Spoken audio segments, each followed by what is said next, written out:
Just one second. Hour long.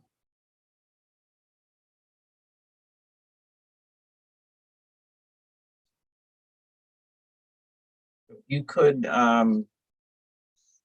switch back over to that dialogue, Mia. We are live on YouTube and being recorded, so I will share that script again. Okay, can you see it? Yep, there it is. All right. Sorry My about name that. is Bob Mihalik. I'm the chair of the Northborough Trails Committee, Northborough, Massachusetts. This open meeting of Northborough Trails is being conducted remotely, consistent with Governor Baker's executive order of March 12, 2020, due to the current state of emergency in the Commonwealth due to the outbreak of the COVID-19 virus. In order to mitigate the transmission of the COVID-19 virus, the town of Northborough has been advised and directed by the Commonwealth to suspend public gatherings. And as such, the governor's order suspends the requirement of the open meeting law to have all meetings in a publicly accessible physical location. All members of the Northborough Trails Committee are allowed and encouraged to participate remotely. The order allows Northborough Trails Committee to meet entirely remotely so long as reasonable public access is afforded so that the public can follow along with the deliberations of the meeting. The public is encouraged to follow along using the posted agenda unless the chair notes otherwise. Members of the public who wish to view the live stream of this meeting may do so by going to, quote, Northborough remote meetings on YouTube, and quote, via the link listed on the agenda. Ensuring public access does not ensure public participation unless such participation is required by law. This meeting will not feature public comment.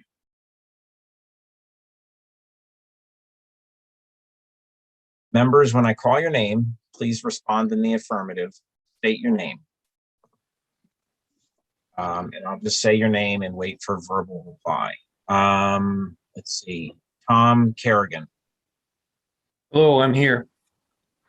Forrest Lyford. You're on mute, Forrest.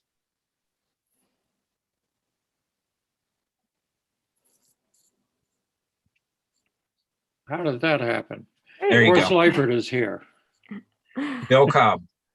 Bill Cobb is here. Cheryl Devine. I'm here. And I saw Brian, but I don't see him on the list. But Brian Belfer. Yeah, I'm Brian Belfer here. You might have to scroll down on your little person. Oh, there you viewer. are. For some reason you show up now. And I think I got everybody. I've got Steve Jobs and Scott Rogers are here also. Yeah, am I able to see full list of attendees? So Steve Jobs. I can't tell Steve on either. It's muted.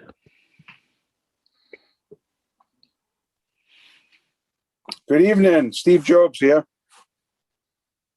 Hi, Steve. And I think I'm missing one additional person.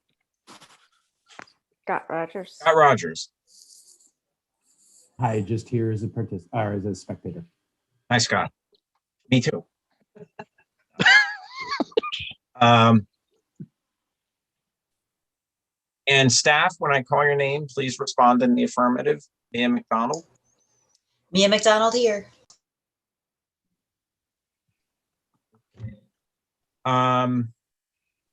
Meeting business ground rules. The chair will invite each speaker by name to make a presentation and speak to their application. Participants will provide their full name and hold until their name is called. Each speaker will be asked to mute their phone or computer when not speaking and to speak clearly and in a way that helps generate accurate meeting minutes. Those responding will be asked to wait until the floor is yielded to them by the chair. Speakers who wish to respond to the comments of others do so through the chair, taking care to identify themselves. Each vote taken by the board or committee will be conducted by roll call vote. And I think that is the end of the script. So to get started, Mia circulated the minutes from the March meeting. And hopefully those in attendance had a chance to read them. And if someone would like to worth any comments on the minutes, please identify yourself and comment. And once everyone's had a chance to comment, then we can make a motion to approve those March minutes. Would anyone like to comment on the minutes for corrections or additions?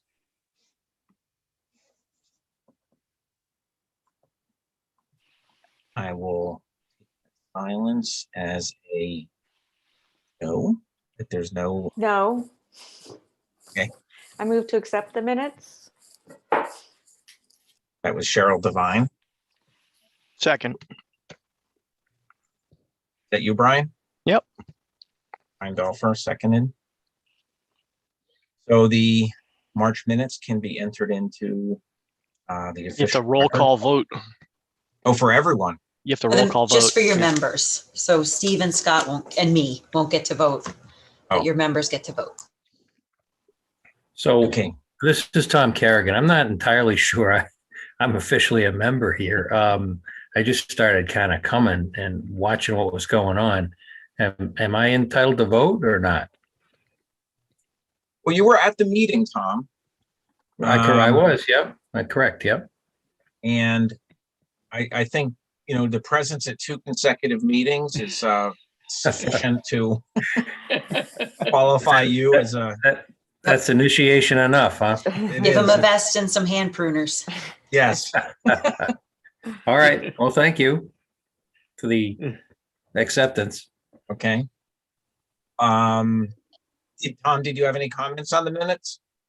I didn't see them in an early, like in an email or something, so I'm trying to read them on my screen, but it's a busy screen. Yeah, there's a very comprehensive. Mia does an excellent job. Thank you. Just probably make sure he's on the email list now that he's a member. Do I have your email, Tom? I got the notice of this meeting and the last one.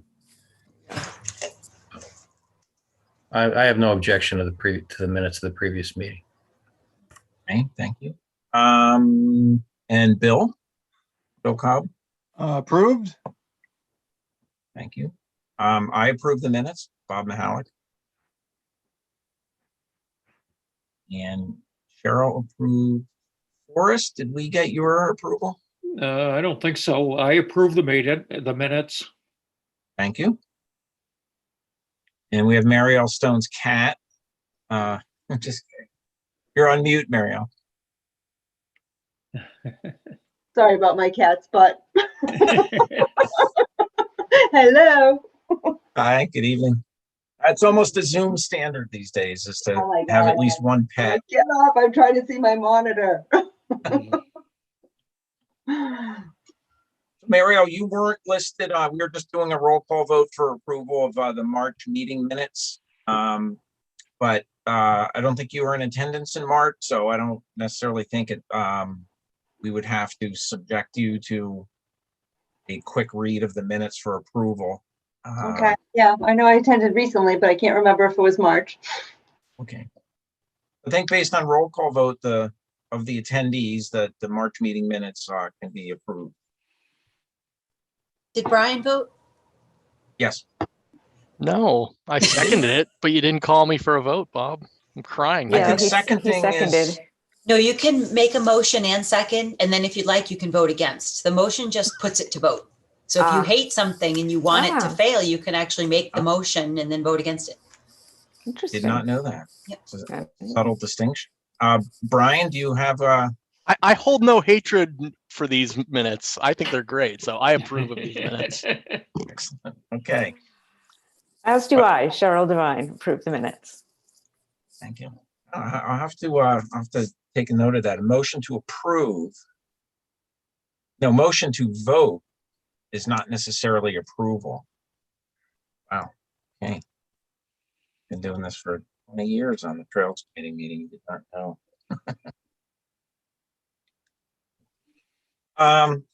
All right, so with that formality completed, then I guess we could move on to the April meeting agenda, which Mia also circulated. So Um, Bob, I just wanted to let you know, if you want to jump into the agenda, that's fine, but Steve is here to speak about the Watson Park upgrades tonight. Oh, okay. Yeah, let's do that. That way we can, while our brains are still fresh, we can engage in what's going on with the Watson Park. So Steve Jobs, the floor is yours.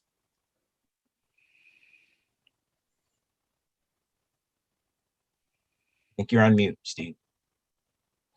Good evening. Good evening. I didn't really have anything specific in mind. I did bring up a couple of photographs to Mia's attention of Watson Park. I think those were probably about a month ago, to the very deteriorated parking area over there. And people have been going over there, kind of ripping up the gravel and really making a complete mess of it. I had gone over there during this winter for a to do a little snow removal, and the condition of that parking area in the driveway there is so bad that I couldn't even plow it. And it just seems a shame that that's the only real public access for fishing, kayaking, canoeing, and all that type of thing for Bartlett Pond. It's just a shame that that condition of that area is it's just so deteriorated. And it really has a lot of potential over there. And I just thought that, you know, get you guys' opinion and show you what the condition of what it was like. I'm a lifelong resident here of Northborough, and I live at 90 Ridge Road, as well as work for the town of Northborough. But as a resident and someone who walks over in that area very frequently, it seems a shame that that place has been kind of let go. And I know that there's a lot of suspicious activities that go on over there. And perhaps if the town would be able to spruce that place up and make it a little more friendly, clean, whatever you want to call it, it would eliminate some of the activities that go on over there.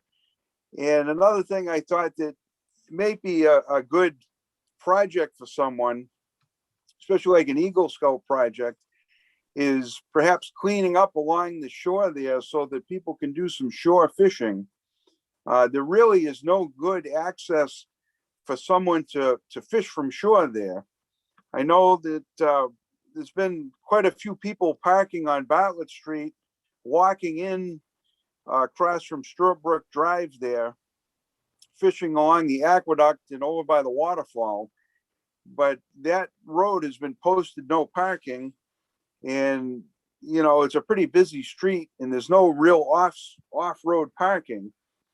So by cleaning up Watson Park and opening that up maybe for some shore fishing, it might be a worthwhile project for someone. Yeah, that's one of the things. Thank you, Steve, too, for the pictures and for plowing there, and also, you know, for you know, sort of documenting what's going on. And I've always wondered too about that area, in specific fact that the gate is open all the time. You know, I think if that gate was perhaps, you know, shut at dusk and then opened at dawn, or, you know, something thereabouts, or, you know, that might take, you know, at least some positive steps towards perhaps just letting people know that the area is being monitored.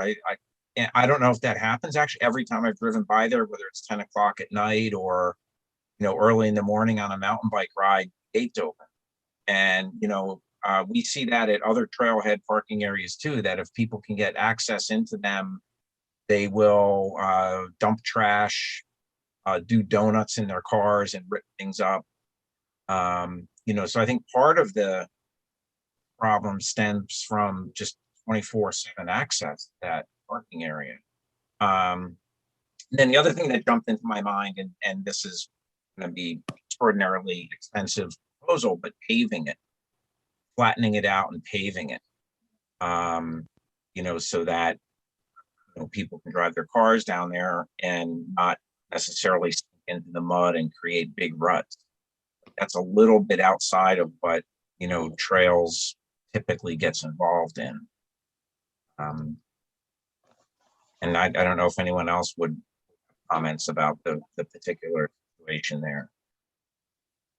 I would just add that we have a trail there that kind of provides a little bit of shore access that really hasn't been maintained, that kind of connects over, behind the well and then over to the connecting trail that's off of Ridge Road, that trail that kind of goes around Ridge Road. So maybe if we just did a better job at, have a cleanup day for our trail network there. I think that that parking area is kind of under the Conservation Commission's jurisdiction. And it's like, I don't know what they would, they kind of are the landowners and maybe managers of it. I think from our perspective, if we had a better trail, maybe that would get more people there that would utilize the trail that aren't there for stuff that they shouldn't be there for. Yeah. Yeah, that's true, Mario. I think one of the disadvantages, I guess you could say, of that trail is it's extremely short. So it's not necessarily a destination hike for many people. You could cover it on a mountain bike, maybe in under 2 minutes or 3 minutes, the whole thing. No, but it's a good family-friendly kind of thing, and that we did, make the attempt to expand it with that loop, but the loop isn't really maintained, and we kind of need a maintenance day out there, I think, to try to spruce that up a little bit, and because make it more of a picnic area, because it really is kind of a nice family area. It's a short little hike. It's kind of like the Assabet Park sort of trail network, and we just create an appeal to someone else or a different group of people to try to get more families to use it. Yeah, that's a good point. I didn't even realize it had a gate. Neither. Yeah, it's as far, well, that's a good point. Like I said, every time I drive by, it's, unfettered access down the road into the little cul-de-sac type turnaround area. Pretty sure there is a gate there, whether it can be closed or not. Maybe not. It's been left open for 10 or 15 years. I don't know. Steve, have you ever messed with the gate?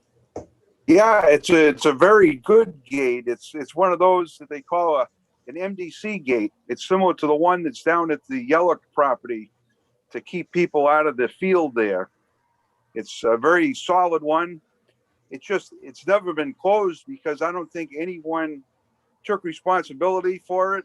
I don't know who would be in charge of that, opening and closing that. I believe it was put in or donated by the state Division of Fisheries and Wildlife when they did the boat ramp. So it'd be a good idea. It's just, I don't know who would open and close that. That's the only other issue. What time do you? And as far as, clearing along that trail, that would be good.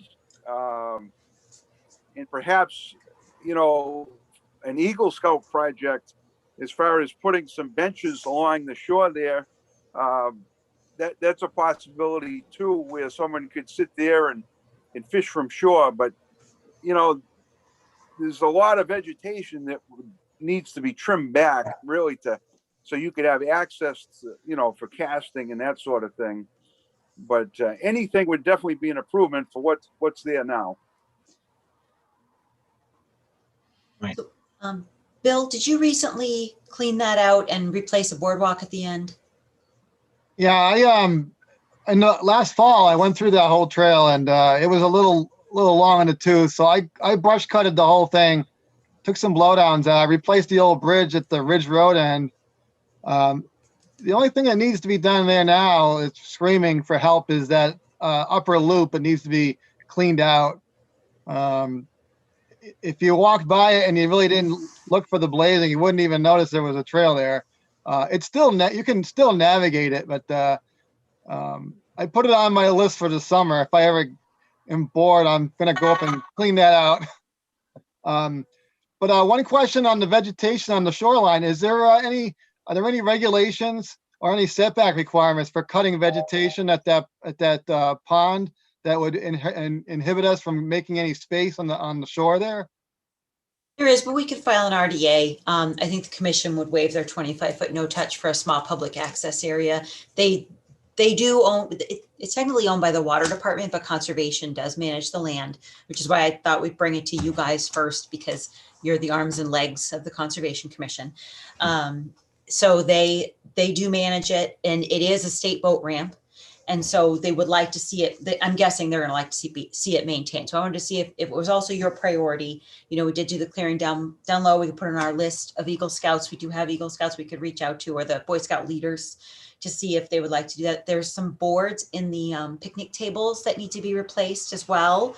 I don't know if an Eagle Scout could do that. I'm not a woodworker, so I don't know what level of expertise that would be needed. And then as far as trash goes, we did have someone clean it up as part of the town cleanup, but it was belated. I'm going to wrap up with that at the end. I have a request for you guys about the trash. So, you know, I just want to find out if it's your priority. There's basic stuff we can do, like, you know, clearing out that lower loop. Do you think it's a good idea? Is it the consensus of the committee that we add this to our Eagle Scout list and consider, you know, maybe a bench installed down by the water? Yeah, this is Bob Mihalik. I would agree with that. That it's worth it. We just have to be a little careful in the area, you know, that cul-de-sac type turnaround area where the trail starts. It's a fairly narrow piece of land between the cul-de-sac area and where the pond is. It may only be 25 or 30 feet. I don't know, Steve, you know, if we could really clear out enough area where somebody could cast a fishing lure into the pond there. They may just be snagging it on the brush behind them, depending on how good their casting skills are. But certainly like making room for a bench. Deck. Maybe like an observatory deck is a bigger Eagle Scout project that you could put maybe a platform for wildlife observatory and fishing.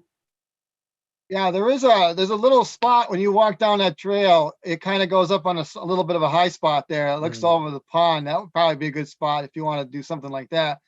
Although, Bob, when that trail kind of continues on, it does come out from the shoreline as you continue on.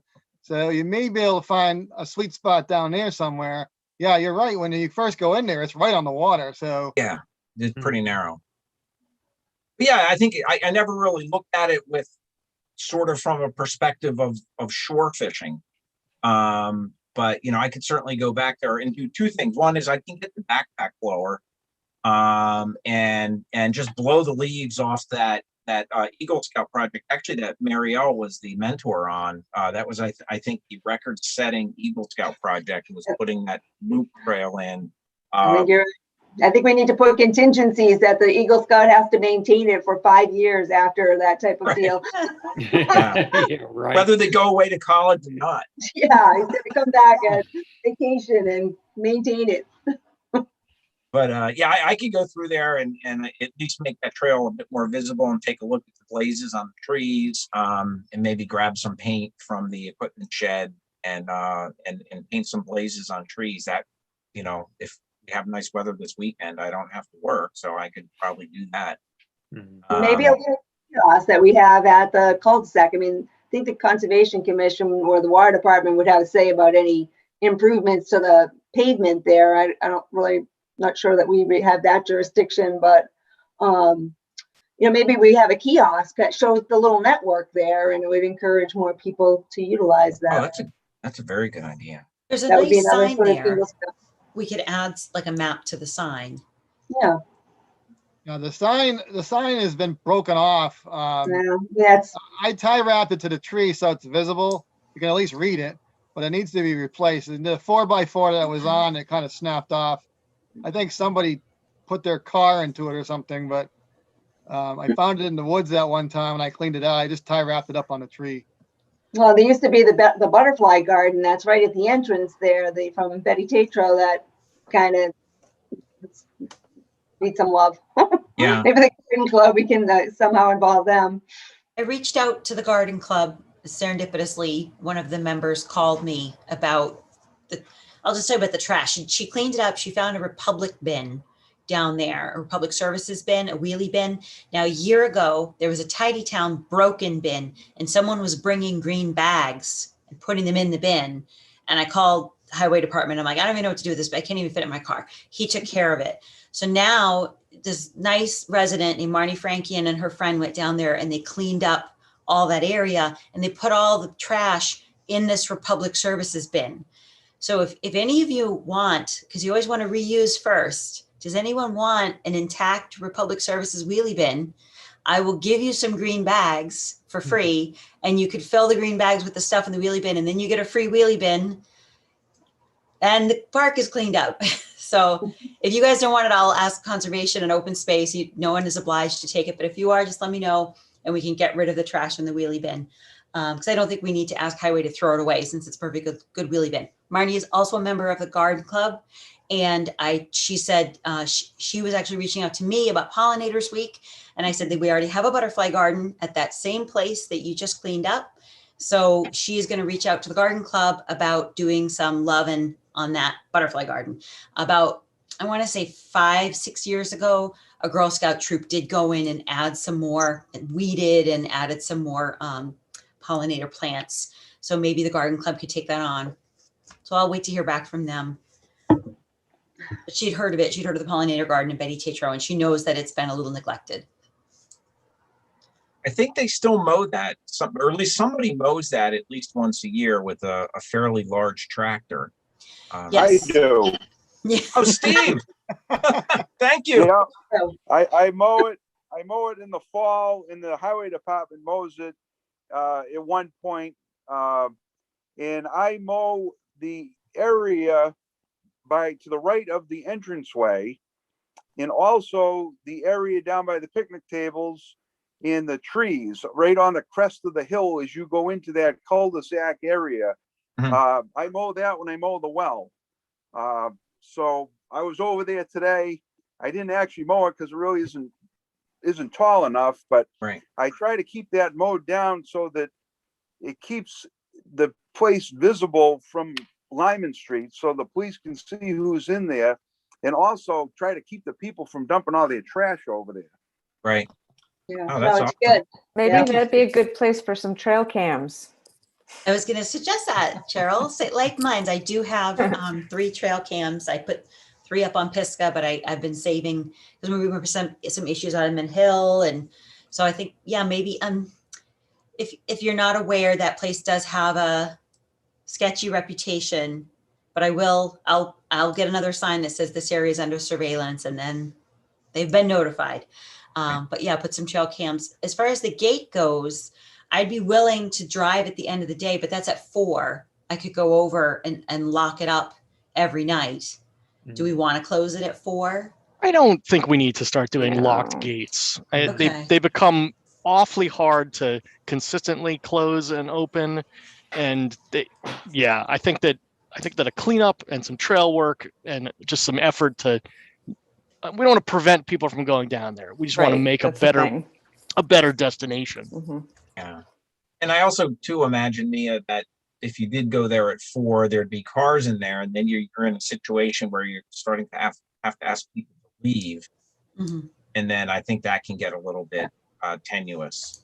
Just maybe some police presence might help a little bit too. I don't know if, They already do visit often. yeah, I'd imagine that it's already on their list of places to frequent, Yep. but But the Yeah, I think reputation is real. Don't go alone. Yeah, I think if, pretty creepy. if we have some better signage there, clean up the trail, put some benches in, make it look like there's, some activity and actually hopefully create some, family type activity there. That could go quite a long ways towards, maybe diverting those other uses to some other location. And also just providing a better trail, a nice, like Mariel said, a nice little short thing, just like at Assabet Hill.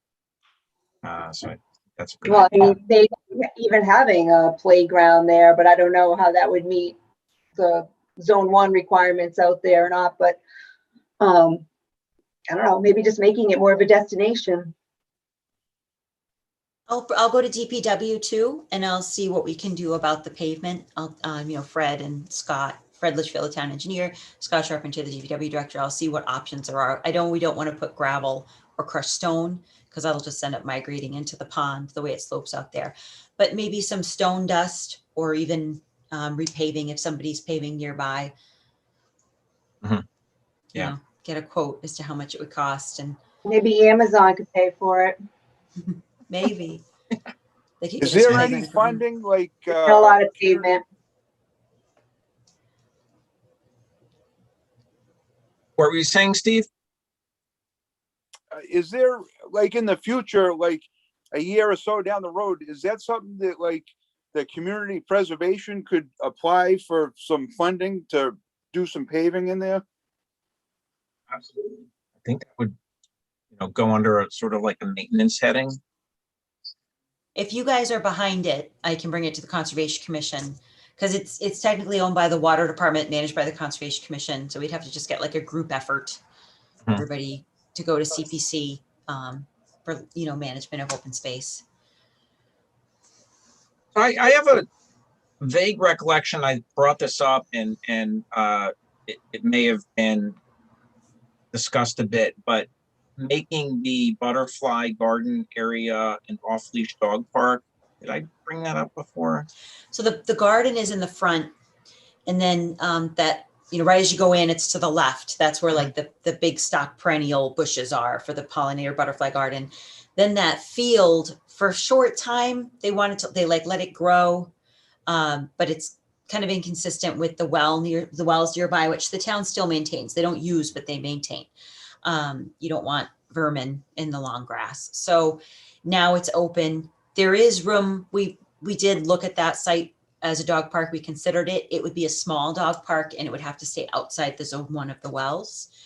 Okay. I love that idea. I don't live here on pay taxes, so don't valid my opinion doesn't matter. But I think it would solve your problem with the other uses to bring a lot of use there. That's what I was just thinking too. Yeah. I mean, we What a couldn't good do, I think one of the original or a different proposal for a dog park area had sort of like a rotation of dogs could run in a certain area for 1 year and then that would be closed and then they'd have another area. We couldn't do that there because it's small, but if the dog owners are responsible and police themselves and pick up their waste, maybe we wouldn't need a sort of a rotation system in that area. And there'd always be that, I guess, that underlying caveat, which is if the dog owners aren't treating the area properly, it's just going to be closed down. I actually drew this in September 2020. This was Mia doodling. This is, can you see it? Yep. This was, because like I said, I've always thought the dog park would be great here, but it would be a small dog park. So there is a wetland. Can you see my cursor? Yep. There's a wetland here across to the right of the drive. This is your zone 1 and your zone 2 for the well. And that still leaves all this area. And can you see the loop here? Oh, okay. So people could park all along here, like nose in and along here. And then there would be if we did 3 half-acre sections, like a teeny little dog area here. The little dog area doesn't usually need to be rested.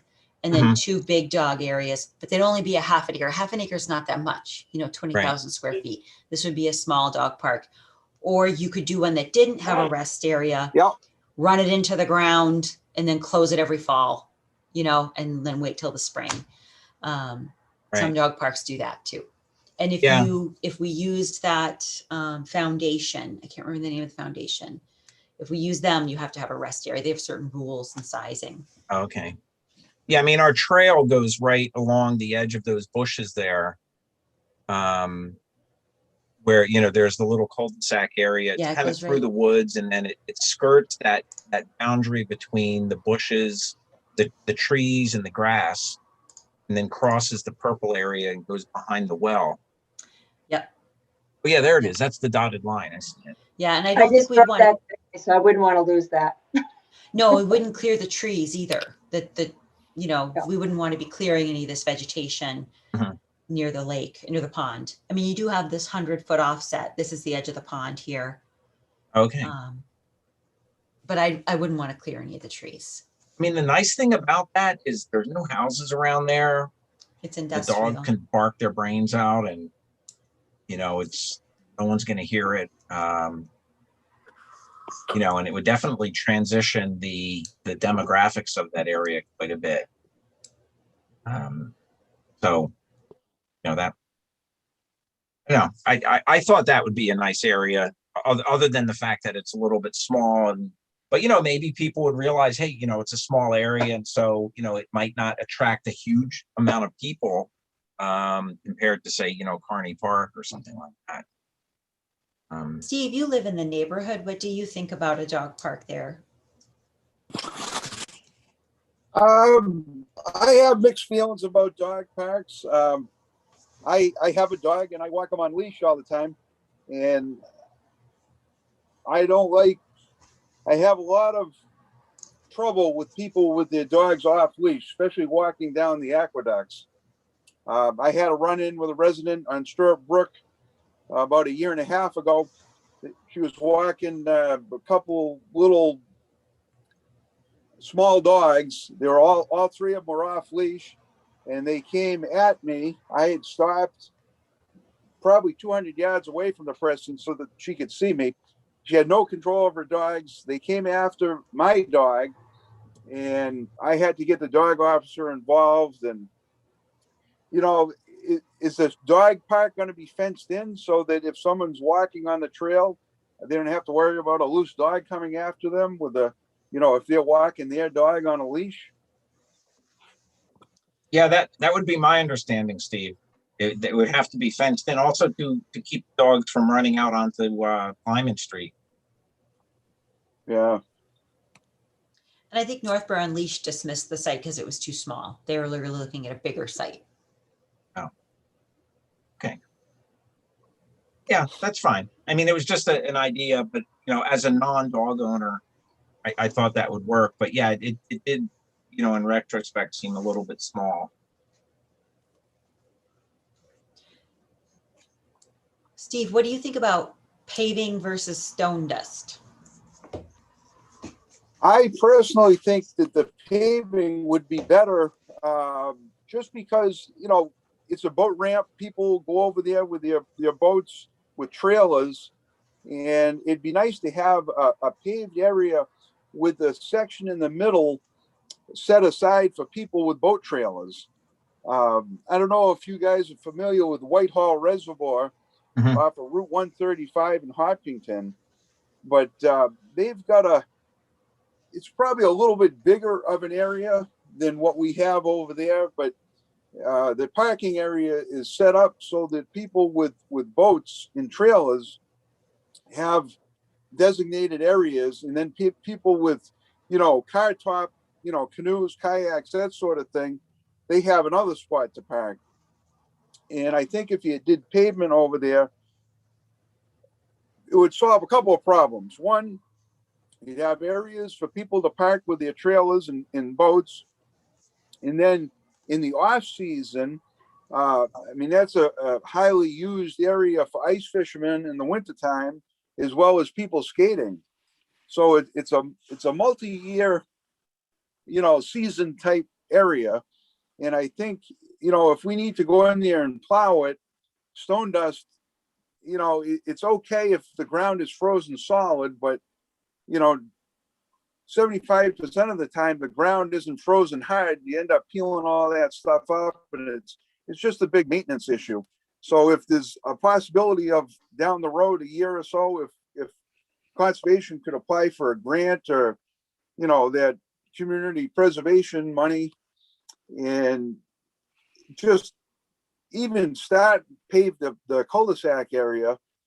The main driveway isn't too bad.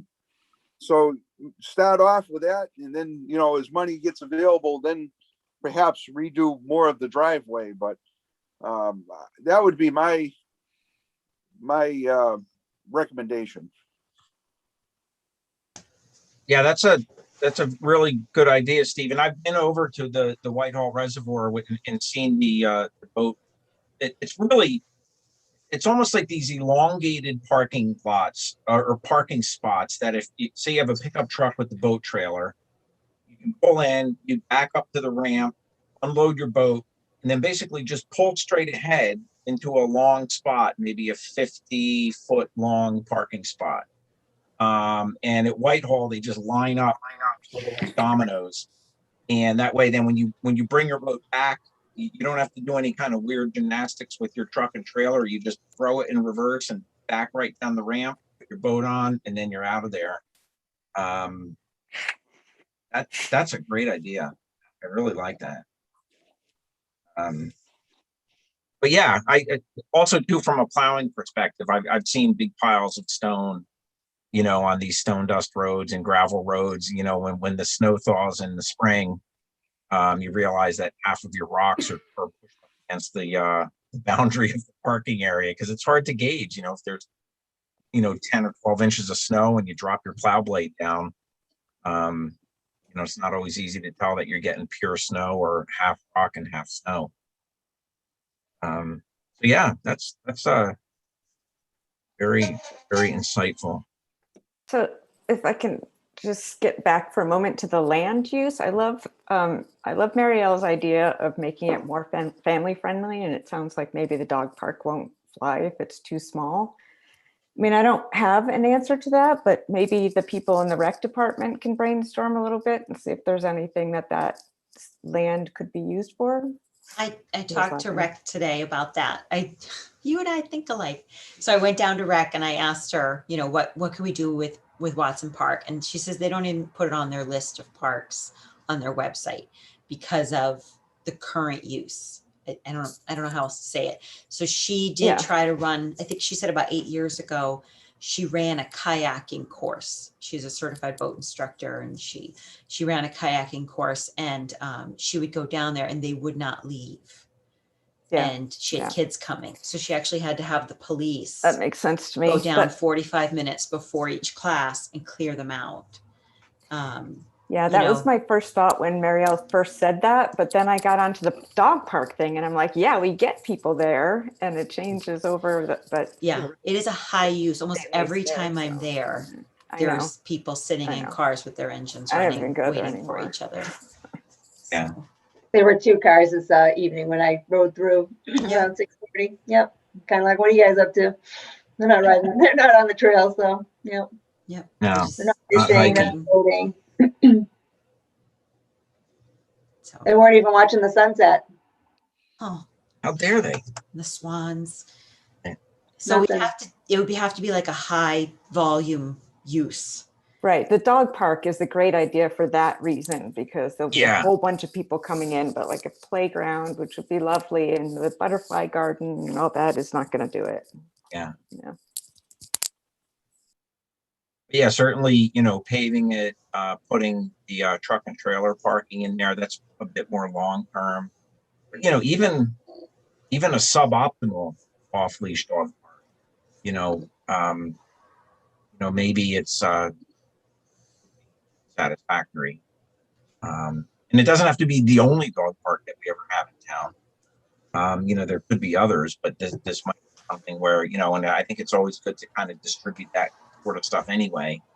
I've lived in towns where there was like only one set of trails that you could ride mountain bikes on, and they just got beat up because all the mountain bikes they had area to go to. And I think would be for dogs. It might be better to have a couple off areas long-term, 5, Mhm. 10 years. And, if Watson Park is a small one and we can end up with a bigger off-leash dog park area somewhere, I don't think it'd be grounded. I could call Northborough Unleashed and just be like, look, this isn't the dog park you want, but this could be one of the dog parks. Yeah. Like it's not going to be, what is it, Contituate State Park? Is that the one in Framingham, the huge one? And it's not going to be Kearney. Like this isn't the answer, but I mean, would you guys be willing to partner with them, like support them? And so, and to review too. So we said we're going to add it to the Eagle Scout list to maybe get a bench in there and clear out some area down by the water. Mhm. Bob and Bill are going to be working on clearing out that loop, some like trail maintenance. I'm going to check with DPW about paving. I'll see like what type of paving they recommend and get some costs. And I'll check with the Conservation Commission to see if they support possibly a CPC application to get that area repaved. If there's anything else I put on here. And then I'll reach out to Northborough Unleashed and I'll say, like, this isn't the big dog. This isn't it's called Stanton Foundation. This isn't your Stanton Foundation dog park. But, what if and I'd have to talk to the water department too, Right. to see if they'd be, because it is close to their wells. We'd stay out of the zone 1. That would solve what do you think, Steve? Just a little dog park with hours. I don't object to that. I don't object to that. A lot would be up to Scott because I think the highway would be maintaining inside that as far as mowing and whatnot. Because once you fence it in, it's probably would limit how big of equipment we can get in there. We wouldn't be taking a brush hog in there anymore. We'd be taking a small lawnmower in there. So, that'd be more up to him. He's got the final say on that. I'd want it down here by the trees. If you have trees, you don't have to mow it. And they don't rip it up as much in their shade. Yeah. But we can reopen that. I got to talk to Scott about the paving anyway. Mm-hmm. Like to let the record reflect that Jim Stein has joined the meeting. Jim? Hi, Jim. Hi, Jim. You're on mute, Jim. Also, let the record reflect Jim Stein's an IT professional and he's on mute. I was just thinking that same thing. He hasn't figured out the mute thing on Zoom yet. Jim, you're still on mute. So bad. All right, so we've got a list of improvements. I think we can get moving on. Okay. Yeah, do you want to display the agenda, please, Mia? I have to switch to the agenda. There you go. Okay. So let's see, we talked about, some maintenance topics, trail topics. So Watson Park, we just went through that. So one thing that I caught, full disclosure, I was out of state last week when I think some vandalism occurred on some of the kiosks at Green Street, the Shunder Trail area, and also at Mount Pisgah. So I can't really, other than reading some of the emails, I don't know exactly what happened, but if anyone wants to provide an update on that, please feel free. You want me to give an update? Sure, Mia, that would be great. So the vandalism was reported, the police responded. We have a couple that walks Pisgah twice a day. They called, they found a tag, like a spray paint tag on it was funny because it was on this area is under surveillance sign. It was actually on that. And it was on the kiosk and a tree. And then the suspect went down to the Green Street and started tagging Green Street. There was a gentleman in his car. And the suspect did not notice that he was in his car, and he went to tag the man's car, and the dude in the car was like, "Don't tag my car." And so the suspect jumped in his car and tried to speed away, but hit a parked car and his license plate fell off. God. So they caught him. And then the police contacted me Friday night. They emailed me. I gave them my cell, so now they know it's me. I had just gotten the trail cams up 2 weeks before, and they got my trail cam footage and they're using it. And so I think it's going to be a small charge. They actually asked him, they said, you're going to be responsible for cleaning it. Then Monday, they contacted me and asked me, and I emailed a few of you to get some cost estimates. So I emailed you before I even went out. And then I went out and tried to look for the damage, and it was gone. There was nothing. So I reached out to the police and I said, someone cleaned it up. And he said, well, try to find them because we need to get a cost for damages. The police reached the suspect. He had already cleaned it all. So Wow. I imagine he's remorseful. It's all gone. You can't even see what it was anymore. Interesting. So Yeah, that's bizarre. The moral of the story is make sure your license plate is firmly attached to your car. don't tag cars with people in it. Right. Yeah. Yeah. There's lots of faux pas there. Yeah. I just got the trail cam footage from Pisgah today because I've been checking them and the battery was really high. So I haven't reviewed it yet. The police have one of the cameras and I got the other two today. So I'll let you know if I find anything good. So was there any significance to these graffiti tags? Is this some sort of a... It was a phallic symbol. Oh, okay. So no significance. I think one of them looked like the old school, the Anarchy A symbol. Yeah, So, that was painted on the Aqueduct Bridge Yeah. years ago. From the picture I saw on the Green Street sign, I don't fear that's like racially motivated or anything. It's just blatant stupidity. Yeah. Bob, I have a question about the Crane Swamp Trail. I noticed that there's a bunch of flagging out by the old pump house that's out there when you access it off of Lyman Street. And I didn't know if you know what what's being planned. Like, it looks like the edge of the roadways flagged, and it kind of just goes from Lyman Street to the pump house. And so our trail kind of goes through there. So I didn't know if there's any plans to tear down that building or replace a pipe or what's going on with that. And then I also wanted to maybe talk about a couple of other like project ideas in town for trails, because connecting over to where the that access is off of Lyman Street to Crane Swamp is, you have to now, because of the development that's going on top of the hill. We had talked about, making use of that road that goes up the hill off of the access to Little Chauncey. Because it's I guess Lyman Street is just getting so dangerous with the truck traffic. There's just 18 wheelers and you have to ride on the road now. And I'd like to, now that it's kind of built out a little bit more in the development, maybe talk to the contractor about if there's some way we can have a conversation with Westboro or whatever about trying to reconnect that without having to be on Lyman Street. And then if you're talking to the DPW, I also sort of have this idea of where, again, so much traffic and people are just walking on the streets, about maybe a trail that's more like a gravel path on the sewer right away that goes along School Street, and then having it continue along Brigham Street, also on like the Weld property there, because there's a long section of land there that I believe is owned by the town.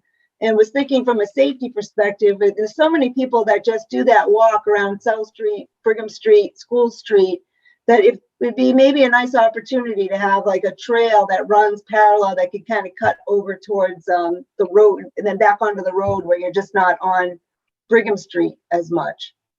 So I just wanted to kind of just float that idea if people had any thoughts or if anyone's ever had any conversations about, trails there.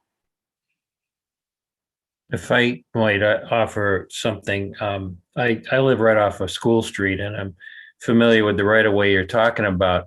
But a couple of years ago, I started to notice that there's small identifying tags up that indicate that some of that property seems to be part of, I can't remember if it's the Assabet Valley trustees or the trustees of reservations, but it's one or the other that seems to claim that right away, or at least some of it now. I know the town people still mow it once or twice a year, Where is but, this? Along so School Street? right along School Street. If you I think know, it's SVT signs, little trail symbols, SVT. yeah, I think it is SVT now that you say it.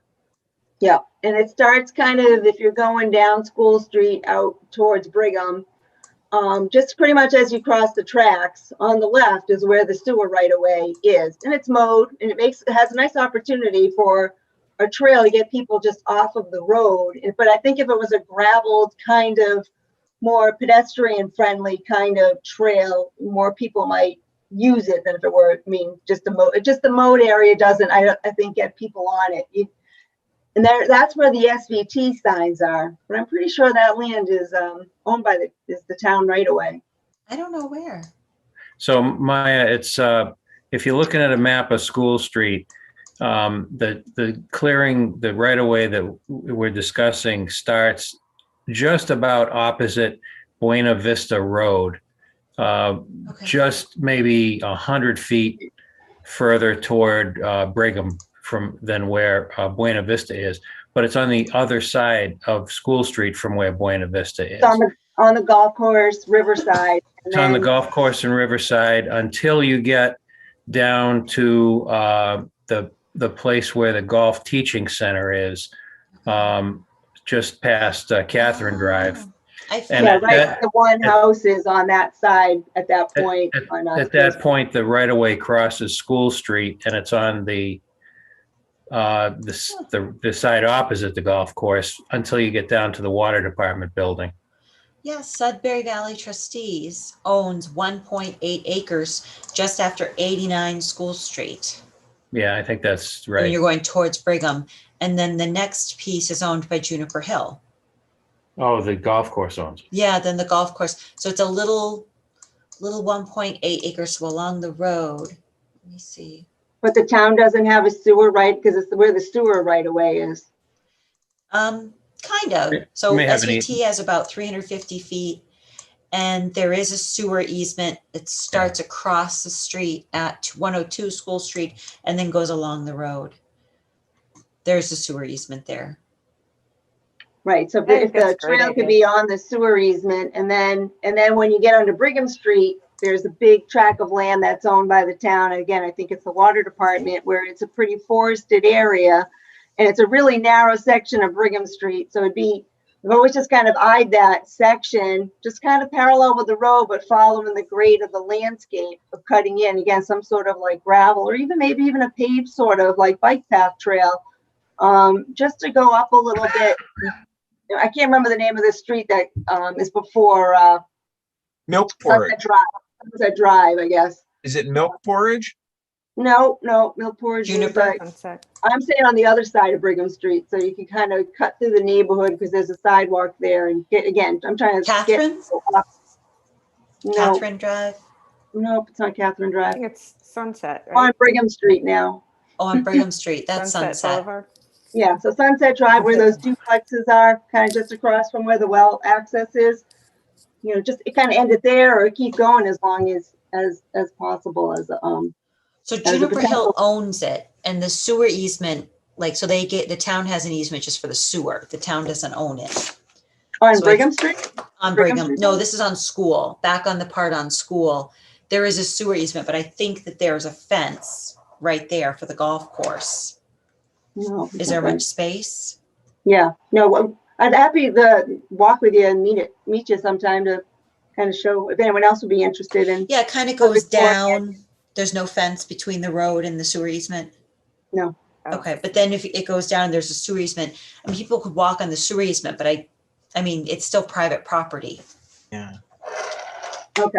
So Yeah, the town doesn't own it, and we couldn't have a trail necessarily on the sewer easement? No, we had something like behind 135, and this was just a private homeowner was using the sewer easement and saying, it's town property. It wasn't town property. We here in this office, we advised this resident, this is not town property, it's a sewer easement. And the easement specifically states its use, and the use is to maintain the sewer line. Not for public access, because when these private owners granted the town the sewer easement, or maybe they may not have much choice in the matter. The use was outlined that for sewer, not for public access. So if we wanted to explore that, we would have to talk to the landowners about whether or not they'd be interested in an easement for a trail. Yeah, we have some, and there's a drain easement over on Edmund Hill, same thing. The Yeah. homeowners were Okay. saying, this isn't for people to walk on, this was a drain easement. So, I mean, we could talk to Juniper Hill about Yeah. having a trail there. It's up to you guys.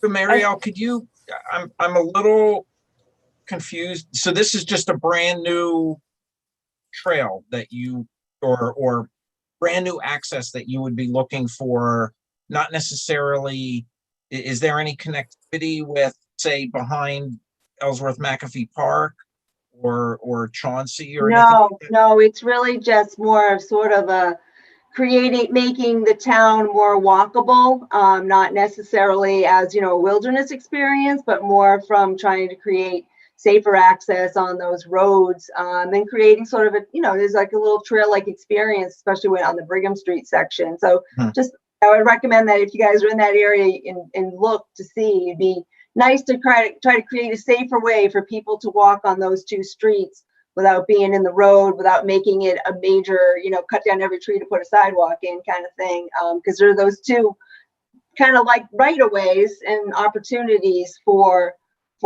making a better neighborhood network, that a lot of people, I mean, there's so many neighborhoods that kind of connect people to the downtown and would create a nice, more urban sort of trail network.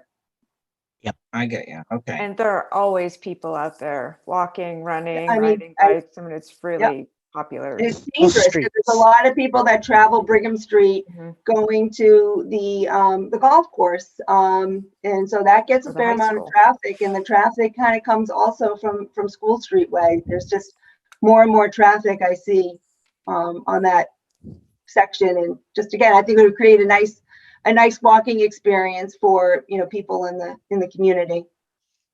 Yeah, I and could Brigham just, Street in general is just very narrow. I remember going down there running one morning when kids were driving to Algonquin High School, and like we're going 40 miles an hour, 45 miles an hour on that road, through where the golf course is and stuff, like, no concern whatsoever for the fact that there could be a runner or a bike rider on the road.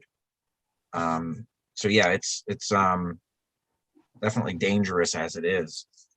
Yeah, I just But, feel like I look for ways to try to connect neighborhoods and where we don't have sidewalks or something that gives a different experience than just walking on a sidewalk. I'm sorry, Tom. No, that's all right. If I could just put something on your mind here, Bob, to kind of, you mentioned it, what could it interconnect with? And you're right, Brigham and School Street are both treacherous and they carry a ton of pedestrian traffic. But there are ways, pretty well established, often used ways to go down School Street to Juniper Circle. And then Juniper Circle has two spurs off of it. And one of those spurs leads to a trail that will take you across some farmland that I think is owned by the state and leased out to farmers. And you can get down to Lake Chauncey that way. Mm-hmm.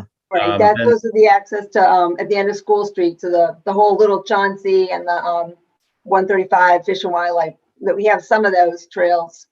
The other sort of spur or cul-de-sac off of Juniper Circle goes to a trail that will take you over to the I think it's Fish and Wildlife property, wildlife management property that used to be part of the state hospital. Over in the general vicinity behind the 135 athletic fields, but quite a ways behind and across the river behind there. So, I mean, and of course, there's a lot of trails in there. Then once you get there, you can connect to all kinds of places. Right. So just to put that on your thought processes. Yeah. I remember seeing that the Juniper Brook Road is that loop. And then there's a little cul-de-sac off there. And at the end of the cul-de-sac is a little entrance into the Westboro Fish and Wildlife area. Yeah, I wanted to mow there one time and they told me not to because there's like nesting birds or something like that.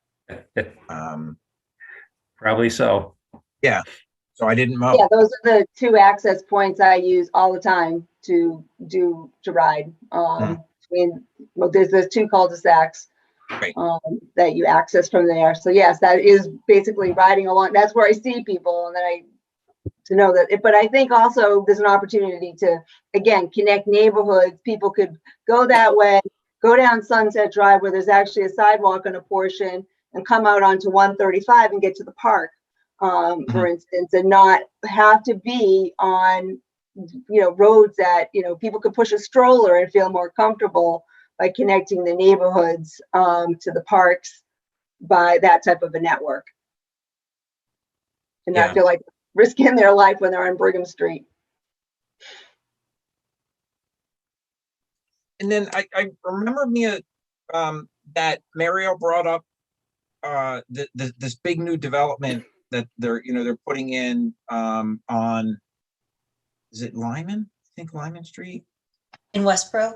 Yeah, right across from where Yeah, the I can auction. check in. Remember, we were waiting, Mariel and I met with staff over there in Westboro, and we were waiting for them to get to a certain point in construction, and their planning board in Westboro, as part of their decision, had required a certain type of access. And they were exploring two different access, like either a sidewalk through that new, it's called Chauncey Del Webb, or they were going to explore, they had a town sewer easement that during the planning board process, they had explored making a trail there to connect to Hospital Road. So I can contact the staff over there and see if there's, how far they are in construction, if they've gotten these trails.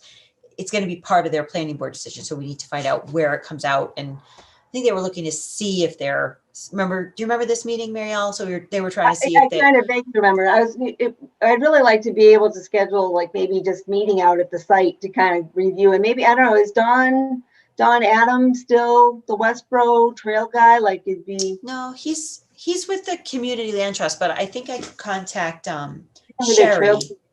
Don Burns. Yeah. Don Burns, you mean, right? Yep, Don Burns. Don Burns. Yeah, that's what I meant, not Don. Yeah. But Sherry is their conservation agent.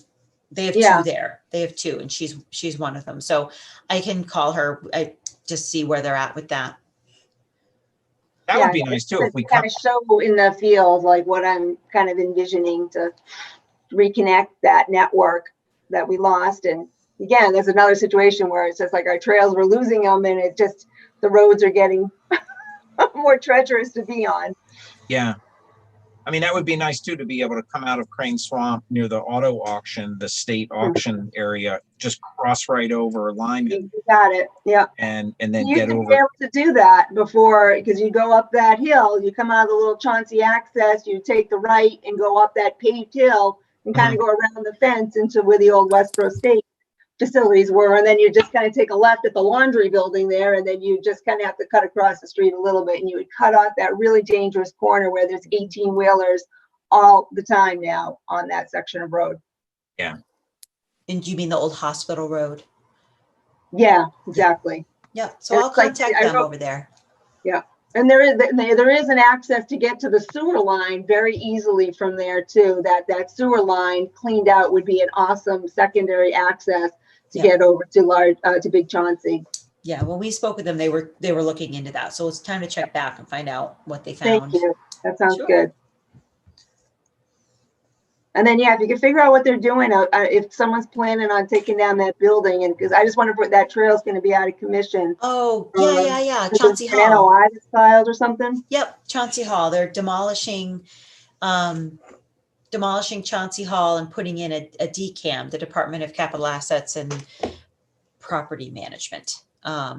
Chauncey Hall is they came in with an RDA to demolish Chauncey, and then they came back with a NOI to knock down the tanks at the top of the hill. Could you expand what those acronyms What are the mean? acronyms? Yeah. Sure. So they came in for a small permit application for the demolition of Chauncey Hall. Do you guys know where Chauncey Hall is? On Lyman Street. It's like the newest. That's not in the Yeah, I mean, that I'm thinking of, but maybe it's part of the whole overall project. So if you're driving from Northborough to Westborough on Lyman Street, that whole left side of the road, all those buildings, Chauncey Hall, the power plant, the Power auction, plant. then there's It's the a, power plant, Marielle. yeah, then there's a No, I road. think it's way down in the road. There's there's an old pump station. That's where all that, the Pump- road that you take pump to Yeah, station. that's in Westborough. Yes. So they're gonna be That's- demolishing that too. Yeah, so they probably yeah. thought it was in Westboro for that. Yep. I Okay. don't know if they're actually, because that's part of, they went before Westboro Conservation Commission for that, because that's technically over the Westboro line. I don't Okay. know if they chose to demolish it or keep it, but we could check with them. But then there's that road that goes up to the tanks. The road itself goes like through a wetland, so they had to get an NOI to demolish the tanks. And then the RDA, what's the RDA? A request for termination of applicability. It's a small permit because the work to demolish Chauncey Hall was in the buffer zone, but none of it was in the wetlands. Okay. So, and those two pole barns behind Chauncey Hall, those are going as well. And that's going to be DCAM's big facility for Central Mass. Wow. Okay. Yeah, it's going to be like a LEED certified building with zero carbon, and it's going to be great. Looks great. But that Yeah. pump station must be in the wetlands. If It's you're literally coming on the from, wetlands. yeah, across from Chauncey Hall, there's that old pump station. No, Yeah, it's no, actually on not the that one. trail. You Okay, can't drive so- down there. That's right, where the, Yeah, they had to go to Small Westboro trail. Conservation for that. That's in Westboro. Yeah. So they did. so I'm just kind of wondering about the schedule, because it looks like they're gonna have to, it looks like they might have to close off that section of trail to do that work. Yeah, when construction's going on. You Definitely. think it's just gonna take this one season I'm just wondering how long we won't have that trail. I don't know. They haven't called for their erosion control inspection. They did recently. They have one contractor doing the whole thing, all the demo in Northborough and Westboro. And they did recently like submit a project change so that the project is moving forward. It's for this season. It Okay. could, Wow. yeah, it could break up the Cedar Hill loop. Yeah, 'cause maybe it's we right should put there. something It on won't be our long. website. It's just a demo project. And that trail's in Westboro. Mhm. So we could try. I don't know. We make an announcement when they start work. Maybe put a sign at the trailhead or something. You can't, you're going to have to turn back if you get to this point. I don't know. Okay. So that I could do that with my call with Sherry too.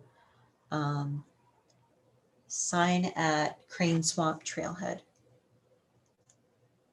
Well, that would be like the Cedar Hill trailheads.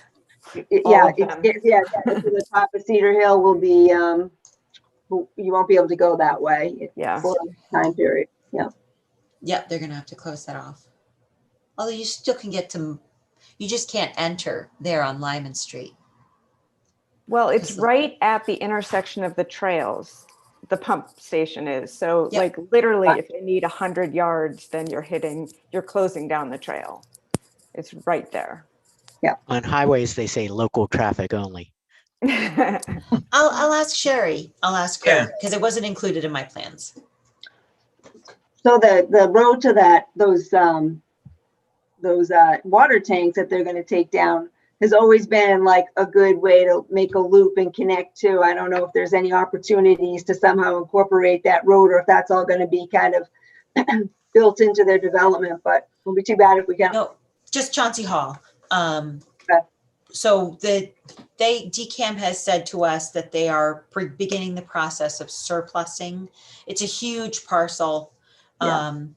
hundreds of acres. I don't want to misspeak, but it's a lot of acres. And so 162.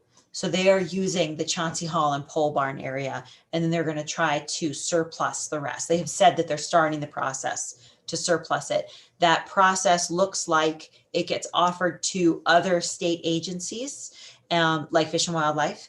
And if they take it, then it's done. Then next comes the town, and the town administrator has said in a meeting with DCAM, the town is very interested in purchasing this land. Good place for a dog park. Yeah, it's a lot of work, but it might be. And so, we are very interested, and everybody has their eyes on it. Open Space wants it, Conservation wants it, you guys want it, the police want it for training, the rec department wants it, for everybody wants this land. We all want it.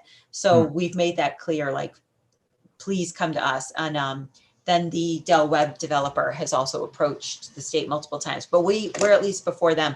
But when it comes time, like, we have to come up with the money. We have to, like, move on it. So we'll figure it out. Right now they're working on demolition of the tanks, demolition of Chauncey Hall, some of the power plant and the pole barns. They're going to put in the decam facility.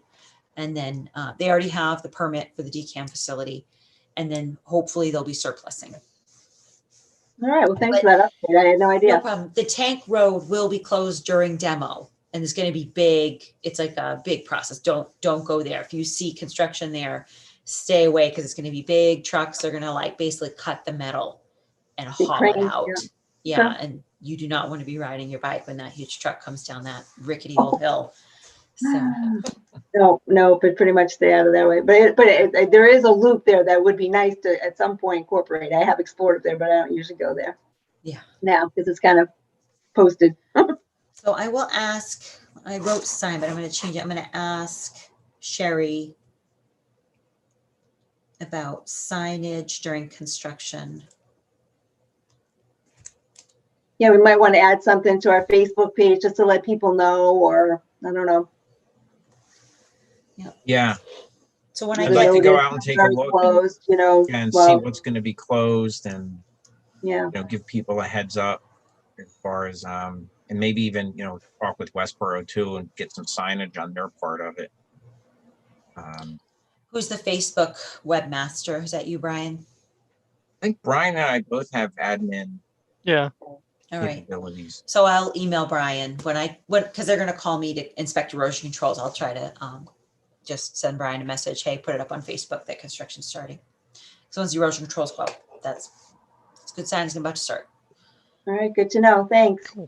Sounds good. Actually, The only other thing I anyone want. can post. Sorry, Jim. Anyone can post to the Facebook page, right?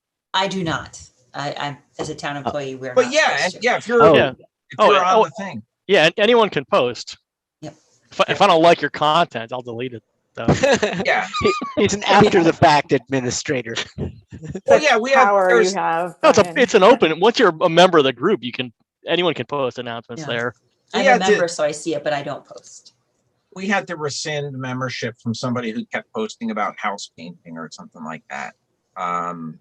Yeah, it had nothing to do with trails. Just she signed up, and every time she posted, it's like, hey, college painters, or whatever it was.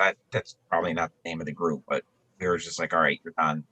It was like 2 or 3 times, and with warnings, and then we had to get out of the club. So we're getting, it's 8:20.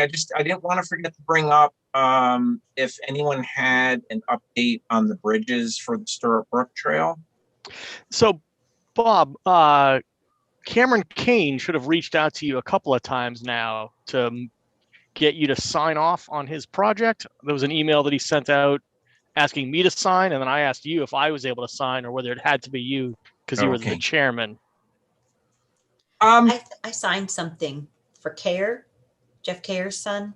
Did you say? No, Cameron Kane. Okay, Jeff Kair came to the Edmund Hill cleanup and brought his son's paper. He's doing 2 of the bridges.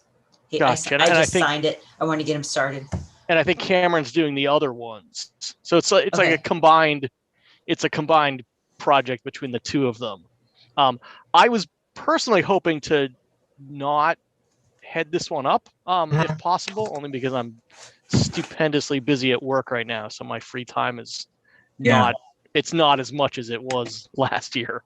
Right. I don't know. And we were trying to figure out, I think both Jeff Kair and Craig Cox, who are Boy Scout fathers, are pretty active in the group here also. And I'm not sure when we give them, official membership status, but I don't know if either of them actually got a notification about the meeting tonight. I neglected to put up on the Facebook page. But anyway, my hope is that if I'm unable to sort of lead that, and if no one else is, that I would try to figure out if Jeff Kair can kind of be the primary point of contact. the guy can still help a little bit with the logistics and, some of the lumber and some of that kind of stuff, but I can't commit to doing as much on it as I did Yeah, last year for the big Pisgah Bridge. no, that was huge what you did, Brian, up at Pisgah. I can certainly at least talk with the Eagle Scout dads and see how much I don't have a huge amount of bridge building knowledge, but I don't think all that much is required for these. It's pretty much a straight shot across these little streams. But yeah, I will look. I may have missed Cameron Kane's email to me, so I'll have to look for that and make sure I'm not holding this process up. And then hopefully get these guys signatures if they need it, and then maybe meet them at the equipment shed and look and see what kind of lumber inventory we have there, what might need to be purchased. So Cameron already reached out to me about the lumber, and I said it's anything that's out back there is game. So he was actually going to go survey that stuff and possibly move some of it to his garage to prep it. I said, well, that's fine. They'll still need to buy a whole bunch of stuff. I think they're mostly moving. I mean, he's ready to move, to get moving on it. So I think it's just getting stuff signed, and then the logistics of the lumber. The only bridge out there that really needs interesting construction method is that 24-foot long one that's kind of over the creek that is actually supported at the midpoint. Right. That's the only one that needs some amount of trail construction knowledge to figure out best way of putting in. All the other ones they just sit on rocks or sit on the dirt, so they're pretty straightforward. Yeah, and I think we have a nice 8-foot long pressure treated 8x8 behind the shed. It's big solid timber that if we may be able to employ that as like a mid-span support on these two 12-foot sections, kind of like what's there now, except I think the only thing there now is a couple 4x4 holding up the middle of that. So if we expand the width of that bridge to 3 feet wide and have that much extra weight on it, I think we'd want something like an 8x8 truss underneath the middle of that. But yeah, I'll definitely look into. I miss these emails sometimes, and Brian, by the way, offline I'll get you the ability to log into the Trails Committee Gmail account, whether you want it or not. I'll give you the password. So yeah, if I miss an email or something like that, at least we'll sets of eyes on that thing. But okay, so I'll make sure I get up to speed on what those guys want to get done, and I'll try my best to mentor them along and get them signatures and just make sure they do the little things that these scout projects require. Like when they have a work day, they've got a clipboard with the sign-in sheet. They can track the hours and things like that. These guys seem pretty up to speed, and both of their dads seem pretty up to speed on things. So I think this one can be done with much less supervision from our end than like the Pisgah Bridge. I think they just need a little bit of fine detailed guidance, and then we should be good to crank it out. Nice. All right. I think they are. The form that they had me sign said that they were going to use the wood from behind the shed, and that they were going to fundraise for the rest of the wood, and their dads would be overseeing it. And I saw Jeff, and he said he would be working on it. And I just emailed them. I just checked the Trails Committee email distribution list. I forgot to add their emails. So I just added them and sent them an apology email that I didn't notify them about the meeting tonight. So hopefully we fix that. And Tom Kerrigan, do I still have you? No, I don't have his email. So he has to email me if he wants to get on our list. Unless one of you have it, forward it to me. So send him an email asking for his email address. If any of you have it, let me know.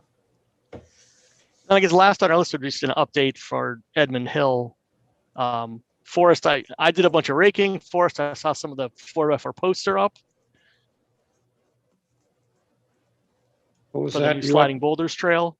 Yeah. Well, they got a good start on it, but there's a lot of raking left to be done. basically, it's well marked. It just needs to be highlighted with some raking. Would a backpack blower do the job up there, or is it too dense? A combination of hand raking and a blower would do it. As I raked for about 4 hours on Sunday, and I was Nice. attempting to keep it fairly narrow to start.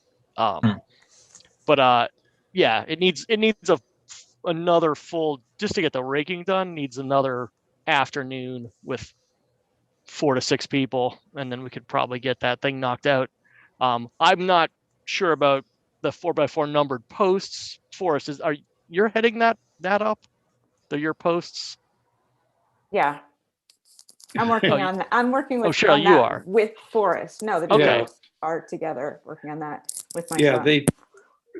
my current plan, Brian, is that the interpretive trail will encompass part of all of the sliding boulder trail, but we haven't really talked about that. I have 2 posts, one near the sliding boulders and the other near the stone wall. But that's all on the west side of the summit trail. Yeah, No, that's we haven't- coming. That's to be announced Yes. when it's ready to be announced. But we're working on it. It'll be cool once we get it done. I have a question about that trail though. Are we thinking about closing down the trail that's now like goes straight down, like for reclamation, and just using the one that comes around your new I don't one? think it's going to be possible to close it. I think that too many people want to hike right up it. I think that we might attempt some discouragement and try to point people onto the new path, but because the new trail both turns off of the main trail and then crosses over the main trail twice, I can't see it, and the trail is so bedded in. I can't really see any success in trying to outright close it. I mean, we tried to close the summit trail when there's Right. private property signs, and people literally tore down my trail closed signs that like led to private property. So and just when trying it to post it snowed, that you it's could closed feel when it's just yeah. So my hope is that we do a little bit pointing out that there's a new trail there, and maybe do some minor barricade, but I'm not really sure. I don't think it's fully viable to close it completely. But I'm open to suggestions too. Yeah, I think it's just something that we can think about because it's just such a beaten down, brutalized part of the hill that it Well, would it's just like be a nice stream to bed. It's reclaim almost some of it. Yeah. Okay. Right. Anyone else want to bring up any topics? Yeah, there's one thing. A few weeks back, somebody had reported that there's a massive beaver dam up on the Cole Harbor Trail on the Church Street side. It's not the first time it's been there, but I went in there this afternoon. It looked like somebody's been in there and then did some massive cleaning. There's some culvert pipe in there now, some cinder blocks. Maybe DCR has been doing some work in there. I don't know. I just wanted to bring it It's up me. if anybody knew about it, but it's I'm wide doing it. open again. So that's good news. I did it. You did it. Yeah, not me personally. I coordinated it. In fact, Steve, I don't think Steve is still with us. Steve works for the town of Northborough. He's also a licensed trapper. So it's two-prong. We had to get someone to break up the dams. There were 2 dams. The residents at 299 and 315 Church Street, they were flooding to the point where their septics were in danger. Their leach fields were in danger. And so it became an emergency situation, septic emergency, not life and limb emergency. And that's damage to property. And Conservation Commission does own that land, so we are responsible for maintaining it. 12 years ago, we asked mosquito control. We are a member of the Central Massachusetts Mosquito Control Project. And so they come out and they do this type of work. And so they breached both dams, the downstream dam first, and then the upper dam, and buried. They do this where they like kind of turn it under and like really destroy it, so that the beavers, can't live there anymore. And then Steve is actually, he works for DPW, and DPW, the DPW Director Scott Charpentier gave permission, did us a favor, and let Steve spend his time. So, so Conservation Commission purchased some beaver trapping equipment that Steve uses, and he did this for us 12 years ago too. And he's caught, I think, 3 beavers, and his traps are still out there. If you do talk to anybody, please do spread the word. This is land management. Conservation Commission's aware of it. There's an emergency certification from the Board of Health and Conservation Commission to do this work.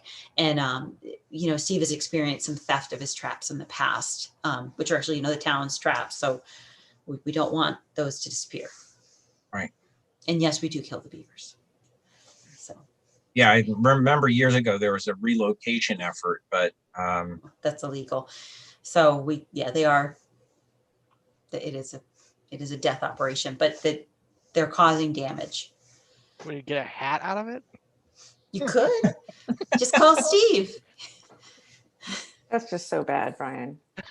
beaver pelt. Yeah. They make nice hats, right? Or jacket. But yeah, that's Bill. That was sort of the motivation behind that floating bridge was, you know, the bridge would be up high, and then you know they'd take apart the beaver dams, and then the bridge would sink down. And you know, yeah, I mean the floating bridge, the water was very low there today, but where the beaver dam was, what was well beyond that.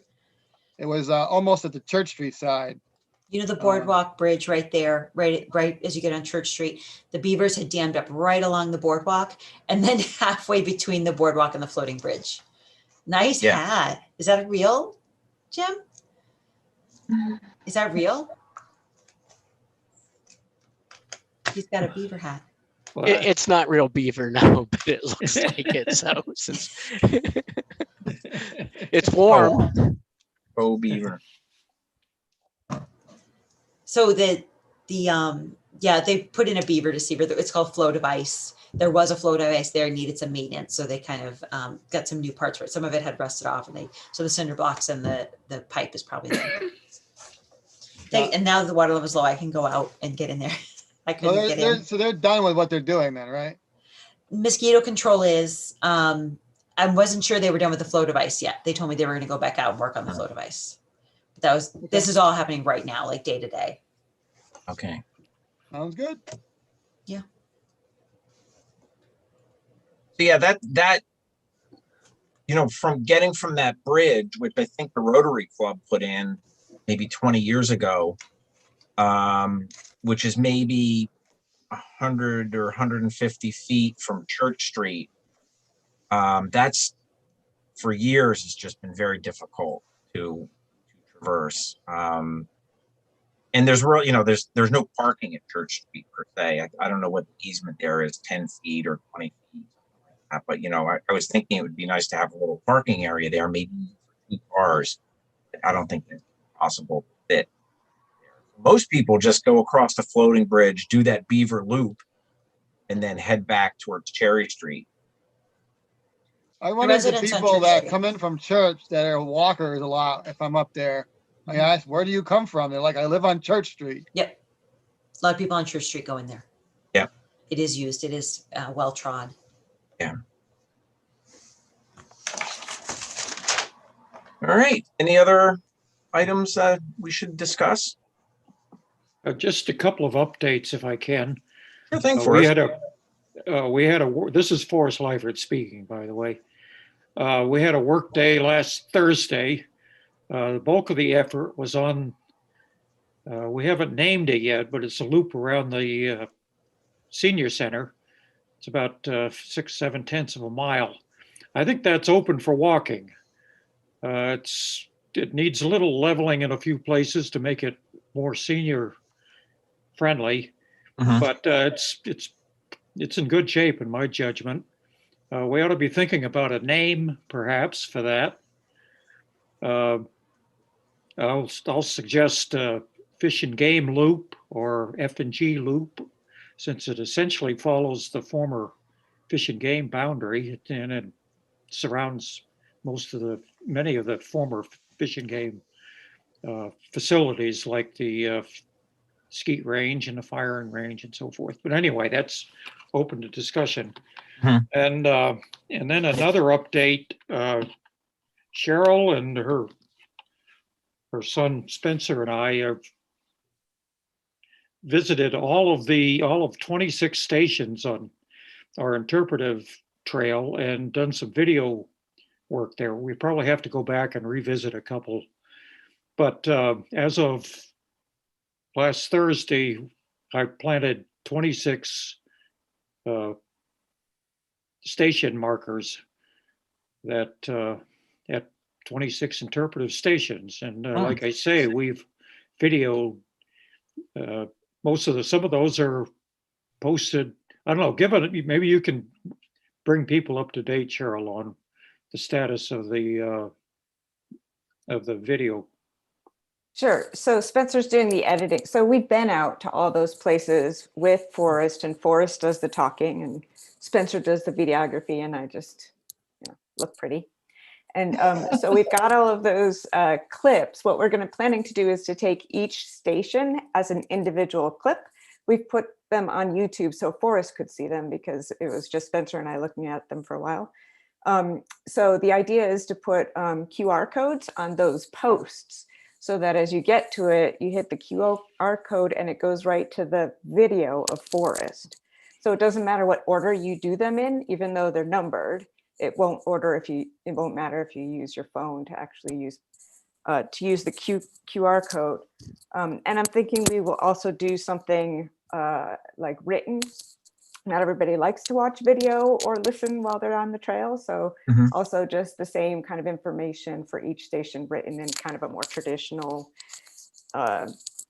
interpretive trail sort of thing. But ideas if people have other thoughts about what they think would be good. Yeah, I always worry about vandalism, whenever you put things up. There's those beautiful signs up at Pisgah that, oh God. Pisgah always gets nailed, right? Yeah. They're the worst. I think Edmund Hill's parking area gets hit.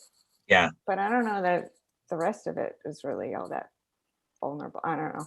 But it doesn't matter. We're not going to let them stop us from doing what we want to do on our trails. Yeah, we never had problems, Bob, with the other markers that were in there, but they were pretty close to the ground and pretty hard to pull out. I discovered that some of them had nails driven into the bottom. That proved to be a challenge digging those out. But the posts that are in there now stick 3.5 feet above the ground. They may be a little easier to vandalize, but we'll see. Yeah, we can always replace them. Yeah, and also too, over at that little, I forget the name of it now, over near Crawford Street as you're heading towards Shrewsbury, the New England Forestry Foundation. It's a Jubilee. Yeah. Jubilee one. Jubilee. Yeah, the little dendrology markers on the Jubilee Trail have been there for a decade, I think, and it makes me wonder, maybe the vandal has a soft spot for dendrology. I'm not sure, but but yeah, maybe on the interpretive trail, just a little 3x5 or 4x6 sign, with some text on it, with the QR code there, maybe as well, might be sufficient. I don't know.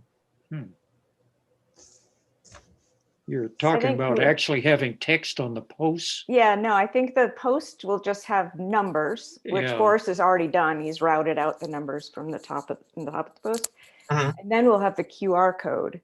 But I don't think we want like text on the actual post. I mean, I don't know that you can put very much of anything worthwhile text. Okay, I thought that's what you were saying, Cheryl, but no, the QR code, if you hit it with your phone, it takes you to a website. It takes you to YouTube, and where you can watch Forrest talk about whatever it is that you're looking at that moment. Okay. And then, but what I was saying about printed is that that's also an option. So we would have it like on our website.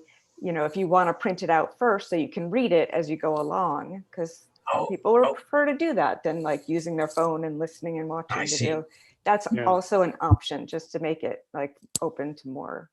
Yeah, originally we had booklets that went with the interpretive trail, but that was 20 years ago, Yeah. and Yeah, times have we had changed. the MP3 players that you borrow from the library. Exactly. Yeah. Exactly. I was thinking about that. Yeah. Yep. You have to go to the library. Now you just, I mean, maybe you just like kind of use the phone to pull up the code and have an option to click to a link to YouTube or a link to a text version.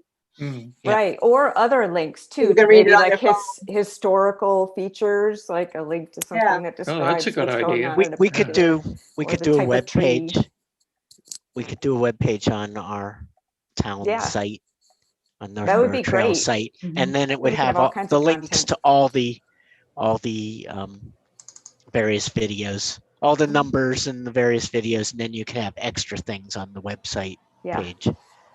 Yeah, That's it would great. require some effort, but we could highlight a few key words, and that would direct them to maybe some key documents. I don't know. Yeah. That's what this is. I'm way over my head. On No, the it's not technology Forrest. here.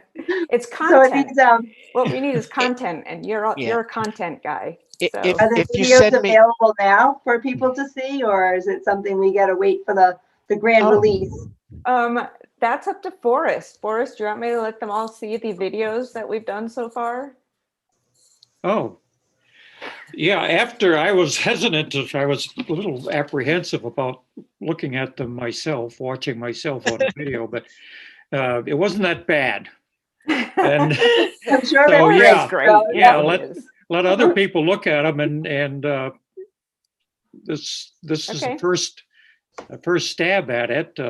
We can revisit some of these stations if Right. things aren't clear, or if you have a better way of doing it. if you send me a list of the videos, I can try to put them in a page. I mean, it will Okay. get Well, that would be reformatted great. by Mia before it goes on the official website, but I can play Yeah. around with it a little bit Yeah, I'd to love make your it help artistic. because to make it look nicer, because ours is very very Very limited. well. What we I can thought do. I thought it was purposely that way, so I don't want to. Yeah, I don't want keep, to change things too much. It's whatever you want. wanted to show you guys, we still have the booklet from 2006. Ah, there it is. It's Yeah. a booklet. So it folds, so you're looking at the folds. Oh, wow. And So color. it's really color beautiful. Photographs. It is beautiful. Is this the one Yeah, Northborough that Trails was booklet? yeah, that was very This is the- professional. The person who did that, I can't This- remember her name now. This is the Edmund Hill No. Interpretive Guide, Yeah. Okay. Jim. It's just the Edmund Hill Guide. Okay. Yep. It's So are you not guys the, making something similar to this? Hmm. Okay. I Yeah. wasn't thinking of anything that I wasn't thinking of something that fancy. Not, I was not thinking that just fancy, Oh. probably. Yeah, Yeah, but just simple. but content-wise, yes. that simple isn't online, elite Mia. elite I think text. it is on our website. Let me see. That's why I was trying to find it. Forrest, we could do something like this. This isn't hard to create. Oh, with the pictures, you mean, and so Yeah. forth. Okay. Oh, and maybe it's I not. say Actually, that, but I don't know how to do it.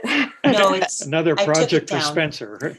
Yeah, right. I He's took it down because graduating in most of 3 weeks. the stations are gone. Most of the stations are gone. Yeah. So I did take it off the website. Yeah, actually, we already have text. I mean, it could be expanded on in places, but Mhm. we had something to start with, and we could build on that, I think, pretty easily. Yeah, but that was all in your head, what you started with. Yeah. It's all coming from Forrest's head, which is awesome. So yeah, I can share those links with everyone. And if you have like suggestions, things you think might make it better, or questions for Forrest too, because that was one of the things that we were thinking about. It might be interesting to have some sort of question answer thing at maybe if at certain spots, like if there are interesting questions to follow up on, maybe not anything formalized that though, but if there's anything he says that kind of triggers questions for you, like maybe he can talk more about X, we can ask Forrest if he can talk about X. Yeah. So I'll send Kind those of- links to you guys. kind of Ask your as- friendly geologist. Yes. Well, kind of as an aside, this has stimulated some curiosity on a couple of topics. One, the use of that wetland, and this, Cheryl had a lot to do with this. Use of the wetland for farming back in the old days. And there's lots of evidence that with the ditching and bridges, and there's some rock bridges in several places there. And I've been doing a little research on that, but I find that that's not unique to that area. There are lots of other examples in Northborough of development of wetlands for farming. Yeah, I mean, it would make sense if they could drain the water. They don't have to clear trees in order to grow their crops. They just have to Yeah, drain the water, and now they can plow it. exactly.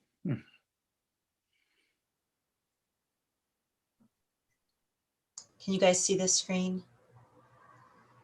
Mm. Maybe Now, something similar. We could make an Ask Forest page. I found this recently on Greater Worcester Land Trust page. This is Ask Colin. That's great. I love it. Yeah, and it's pretty funny. The next question is about pizza. What is the optimum temperature for baking a pizza? Okay. So I use Well, this form, and then they email it. You email, and your subject line is Ask Colin. I like it. Ask Forrest about the forest. Yes. right. I'll I just- volunteer for us to do this. Yeah, For these well, maybe we questions. could get some other expertise involved in this too. Well, I could probably field the questions if there's anything I could answer. Like he doesn't post all of his answers up here. This is just his, like, he's only ever had these 2 posts, and then but it encourages people to email. I like it. Yeah. Hmm. Very nice. Yeah, it's supposed to be educational, so that more we can teach, the better. Mm-hmm. Yeah, and get kids outside and learning, and adults. Get adults outside too, learning about their environment. Great idea. So I have a bunch of updates I have to get through. Does anyone else have anything before I launch in? Nope. Floor is yours, Mia. Thank you. The first was that, did anybody want the wheelie bin at Watson Park? If not, I'll ask Conservation and Open Space. No? Okay, if you change your mind, you wake up in the middle of the night, and you're like, I really need a wheelie bin, let me know. Bill, you had posted that you did some cleanup. Thank you for doing that. If any of you notice trash is spilling from a business onto a trail or wetland, call me. I do have contacts. So was that, you said it was FedEx? So where, because there's no trail behind the FedEx site. Was it coming down the front of the hill? It was blowing in from the side of the building and the front of the building. It was all FedEx bags and tags and equipment markers, you name it. Like All on Bartlett blowing into Street? the woods. So you were cleaning up, like if you're driving from Northborough to Marlborough, were you cleaning like Bartlett Street or on the No, side? this is the Beaman Road, at the end of Beaman Road there. Beaman Road. Mm. Oh, that FedEx site. Okay, Yep. okay. Yeah, it's Well, only that's- about 10 feet from the fence. So That place is horrible. That's a mess. I've done it's all that cleaned myself up. in the past. We better rush down there now because it's cleaned up. It might not last. I was going to say, Spencer and a few of his friends did that for Earth Day. That's Yeah. a popular place to go clean trash. It's always there to be picking up if you need you have- service hours. Yeah, send me pictures if you have any pictures of the dirty. If anybody has any pictures, if you see one, you just email it to me and I'll follow up with the property manager because they're required as part of their occupancy permit to manage their trash. So it is enforceable by the zoning enforcement officer, but usually we start with a please, and people usually they respond. So let me know if you have any of those pictures. I will go right over and talk to them. Mia, you're talking specifically about FedEx trash. Any site, Oh, it's any site. just all the trash. that Everyone any- in town is required to secure their trash, even you guys. Got it. So this is the trash office, this engineering office. We handle all things trash here as well. So Nice. all day long, I didn't get my trash. I love it. I love talking to you guys. So the next is leaning trees over the trail. So I noticed someone posted something about a tree leaning away on the Facebook page. If it's leaning away, just let it be. There's actually and I know it's just around wetlands, but there is statements in the Wetlands Protection Act that leaning trees, snag trees, dead trees, they provide resource value. So unless it's causing any, think about the target, think about the risk, definitely take down anything that's a safety hazard, but we need to leave any leaning or snags that are leaning away because every stage of the tree's decay provides a certain resource to somebody in the forest. So the next is the Verity. I wanted to thank Verity Opportunities. About 25 kids showed up to help. And I wanted to thank Forrest and Jeff Care, were the adults with me who oversaw all these kids. They did clean up a lot of the area. Since we got so many kids, we expanded from just raking in the accessible trail to also working on the sliding boulders trail and some trash cleanup. I actually signed up. It looked like Mia and my family. I just signed up to clean up Edmund Hill, but it was really the Verity kids who did it. So I wanted to thank them. And I wanted to share a photo. If you all remember this, can you see the photo? Huh? This Yep. is the beginning of the accessible trail. They got out shovels, they were digging out old rocks and really trying to smooth the area. And this is that old little, it's like a picnic table with a roof over it. I used to eat hot dogs here when I was a kid. Oh, that's a little snake. There was a great nice. team of girls. We found a garter snake at the end and I picked it up and handed it to them. And I think there's pictures. This is the trash they pulled out from the party area next to the parking lot. So this is all out of the woods now. And these are all like Dixie cups here. So they did a great job. And I want to thank Forrest, Jeff, and Verity. Then there was a resident concern. She emailed about the old farm trail. Did I forward that to you guys?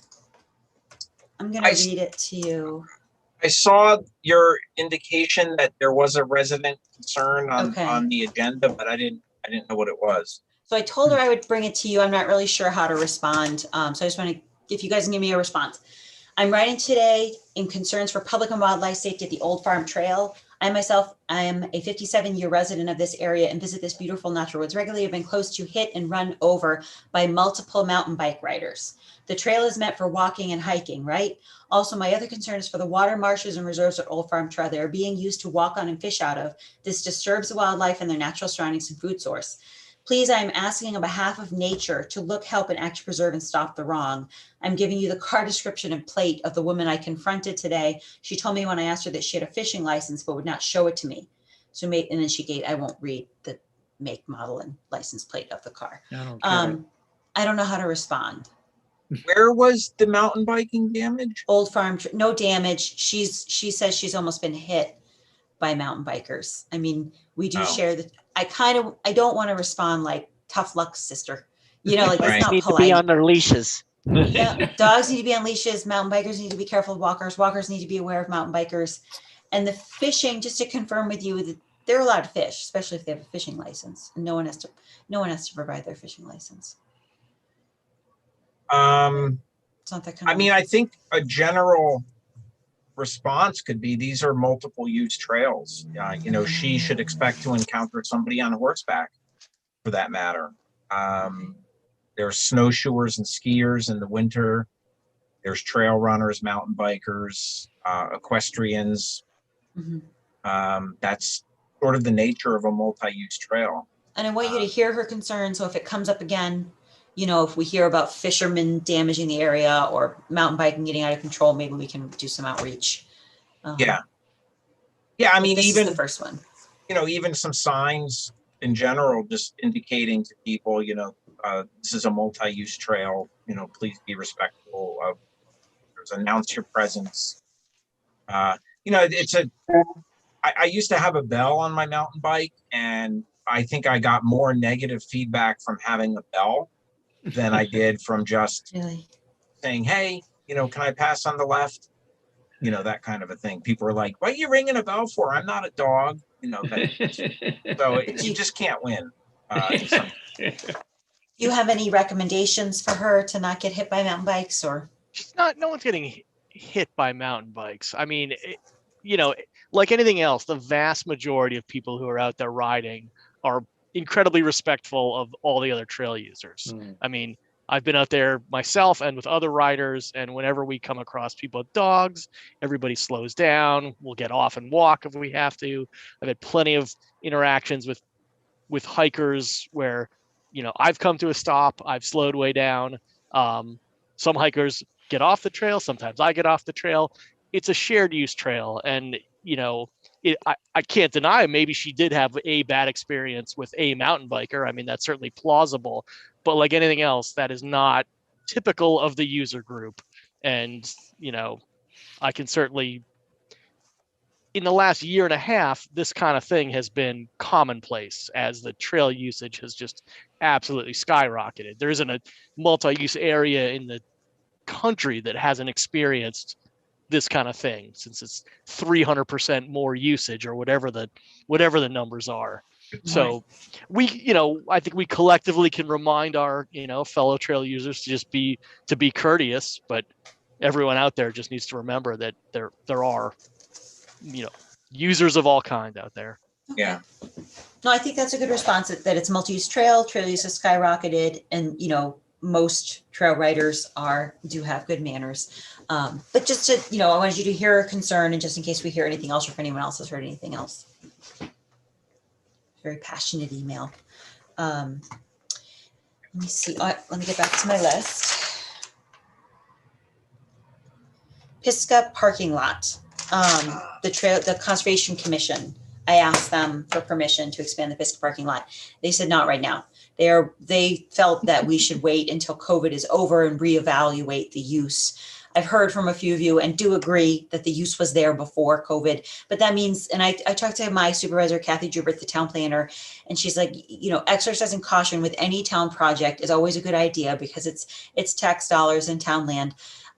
So it won't do any real damage to wait until COVID's over, reevaluate, make the case again, unless you don't want to. If you want to come to a Conservation Commission meeting and, make the case that, no, we really do think it was like this beforehand and this really is needed. They also commented that, there was some talk, this is how I found the Ask Colin website. I know Colin Novick from Greater Worcester Land Trust. And so I reached out to him, and I reached out to some other trail managers, is about use. The Conservation Commission was worried that a larger parking lot would mean larger use. We're already having trouble managing the current use, so maybe a smaller parking lot would limit use. I'm hearing the opposite from the land managers. If you build it, they will come, and they have come. They are here. A smaller parking area is not going to limit their use. We have to adjust our management. And so that's going to be part of that land management conversation that we have to have is, yes, we want to manage Pisgah as this 30-inch wide wildlife area, but if that's not what it's being used for, you're just going to have these negative interactions between humans and nature. You're going to get overuse, you're going to get eroding trails, that kind of thing. And so Colin actually responded that maybe it's time to consider, we didn't talk specifically about Pisgah. I said, how do you determine the size of your parking area? And he says, you basically look at your trails. If they're highly used, parking areas constantly overflowing, they're getting widened, you have to follow that use, you have to respond. So how do you guys feel about that? Like, what is your picture for Pisgah? They're already there and we should respond, or it should be managed more strictly? Yeah, my opinion is that, I'm actually quite surprised that the people who live along Smith Road haven't exploded in rage, quite frankly. Sometimes you can't get by. There's cars waiting to pull in, they're waiting for somebody to back out. I myself did that one time when I was meeting Brian up there to do some trail surveillance, that a car was about to back out. So I just parked in the road, and I don't know, maybe they were downloading GPS information. I don't know what they were doing, but I ended up essentially blocking the road with my truck, waiting for somebody to back out so that I could pull in. And there were cars lined up behind me. It was almost like a city street up there in, rural, northern Northborough. I don't, my guess is that now that people have discovered how awesome it is up there, they're going to keep going, whether there's COVID or no COVID. I think one mitigating thing we could do would be to direct people over to the Berlin parking. There's some parking on Lyman Road. Lyman Road in Berlin. And there's usually a few spots there when the Smith Road one is full.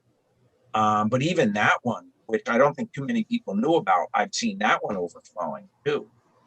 So, I think there's no time like the present. Let's see if we can do it. And you know, if there's a silver lining to the pandemic, it's that more people are getting outside and discovering nature and trying to socially distance, and, you know, let's use that for leverage. Yeah, the size of the parking lot is not stopping people from going there. They're just parking in the street. And this was So pre-COVID. it's just hazardous. Yes, Oh yeah, pre-COVID too, yeah. for sure. Yeah. It's been a problem for a long time. They're kind of pulling up on the shoulder of Smith Road. Mhm. So that shoulder is getting damaged. Yeah.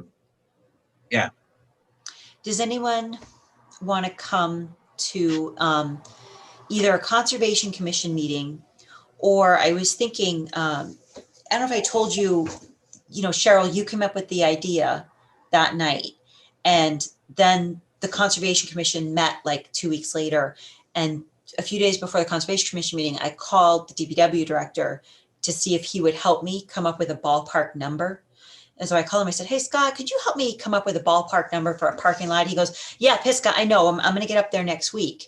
And I said, no, I haven't told you yet about this project. How do you know about this project? This happens with Scott all the time. How did you know about this project? He said, oh, the town administrator already contacted me. So the same time that you initiated it, the town administrator also contacted, DPW director is his project manager. So contacted Scott to say, go see if this is possible, if we have the land, if we have the space, if we have, and how much it's going to cost. So this isn't just coming from you guys, it's coming from the administrator too. So maybe we could either do it at a Conservation Commission meeting, or I was thinking like a daytime meeting. Anybody's could ever get free during the end of the day, 4 p.m., that kind of thing. We can invite the town administrator, and we can invite a couple members of the Conservation Commission. There's 2 members that live up there, and Tom Beals and Todd Helwig, they live up there, and they really help manage up there. They do a lot of the renaturalization work. They keep an eye out. Tom sits in like hunting gear. When all that cutting was happening, Tom was up there in camo watching for people. Like he spent hours up there. Right. He went up with his gator to hang all those signs, like, so that they're very active, Tom and Todd. So we could ask them to come to a meeting if 1 or 2 of you wanted to attend, and we could get the town administrator and get a conversation going. Yeah. Any I- volunteers? I would make Do every that. effort to attend. Yeah. So Cheryl and Bob. Yeah. Put me as a third option. Okay. You know, So and those- the last bit of feedback too for, you know, I know overall management of that area has been an issue, right, for a while now. And one of the big steps towards showing people that this is an area that we care about and it's an area that is managed is like an actual parking area with clear signage and a new kiosk and, you know, signage from Berlin, signage from Northborough, that this is a place that we're all aware of. You know, here's this nice parking lot, and, you know, we know what's going on in the woods there. The more it looks like a little dirt turnoff road that no one's really looking out for, I think that actually probably encourages some of the, it certainly doesn't dissuade any malicious behavior, and it may just encourage it. So Yeah, good point. Good point. All right, so I'll work on seeing if we could get like another meeting outside the meeting, or maybe I can invite them to your next meeting. Would that be okay? Yeah. Okay. Yeah. All right, I'll work it out. They are meeting on May 10th, which is very soon. And Is they have is that the daytime meeting, Leah? that's an evening meeting for the Conservation Commission, and it's not currently on their agenda. I'll talk to the chairman. Let me I make like a little action mark next to my notes. I'm gonna talk to, the chairman is Greg Young. We have a pretty full agenda, so I'm not sure if he'll have time. The meeting starts at 6 p.m. If we do put it on the agenda, I'll email you guys and let you know it's on the agenda. Okay. Sounds good. Thank you. And that's my list. All right. Yes, that's everything. Thank you. Leah. So I consistently forget how we adjourn. Oh, wait, I'm sorry, one more thing. I put up the signs today at Pisca that say no trail and leads to private property. I went back and forth and back and forth, and I think they're clear, but if you guys are up there and you're like, Mia, this sign is ridiculous, just tell me, like email me and say, because I put them up with hex screws. DPW lent me this really nice drill. So if you see anything up there, I'll just borrow the drill again and move them. But it's always nice to have a second set of eyes in case I did it wrong. So let me know. Okay. I won't be offended. That's it. That's really everything. I promise. Okay. So I think we have to, maybe I have to make a motion to adjourn. You have to ask for a motion to adjourn. Oh, can someone, would someone like to make a motion to adjourn? Sure, I move that we adjourn. And I'll That was, second that. Jim Stein and Cheryl. Okay, so a motion to adjourn has been made. I think we have to sign out with a roll call vote. So this is Bob Mahalik, Trails Chair. Birding, I guess that motion to adjourn. Bill Cobb, I approve. Lyford, I approve. Ryan Belfer, I approve. Marielle Stone. Mary L. Stone approves. And we have Steve Jobs and Scott Rogers still on. I'm not sure that you have approved the Jim gets motion, a vote. but you're welcome to. Did you get Jim and Cheryl? Yeah, I don't approve. We're stuck here. Yeah. We can't adjourn. No, Or majority. ejected. It's majority. Jim Stein. Jim, you Sure. have to stay because you were late. We can all go. And Cheryl. Yes, I approve. Okay. All right. Thanks, everybody. And Thank you. we will set the date for the May meeting and inform everybody via email. Oh yeah, Bob, do you want to let me know what day works for you guys? There is a holiday, there's Memorial Day. Open space is the 3rd, conservation is 10th. How about the 17th, May 17th? Or Perfect. the 24th, May 17th? May 17th. Thank you so much for bringing that up. Next meeting, May 17th. All right. All right, I'll come to town meeting this weekend, all of you. Yes. Don't let 200 people to decide your future. Town meeting. All Be right. one of them. All right. Thanks, All right, everyone. thanks, everyone. Bye. Bye.